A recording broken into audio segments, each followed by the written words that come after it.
Saif Hasan, what a player man, what a player. Bangladesh cricket হিস্ট্রিতে তার মতো ক্লিন হিটার দ্বিতীয় কেউ ছিল বলে আমার মনে পড়ে না। এক একটা শট এতটা নিখুঁত এবং এতটা classic, like proper cricketing shot.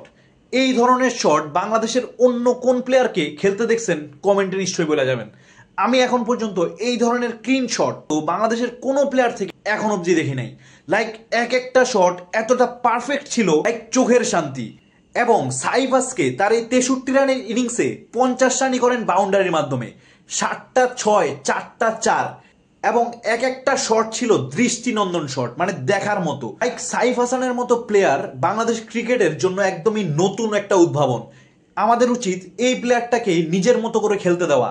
আগামী দুটা সিরিজে যদি সাইফ হাসান একদম বাজে খেলে, তাকে নিয়ে কোনো মতো ট্রল যেন না হয়।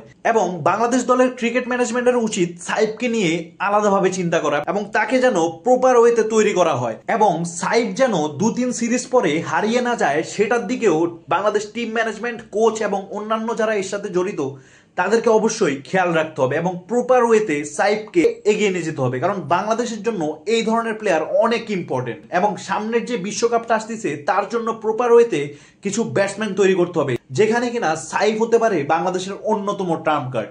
তো গাইস, সাইফকে নিয়ে আপনার মতামত কি নিশ্চয়ই জানাবেন কমেন্ট বক্সে।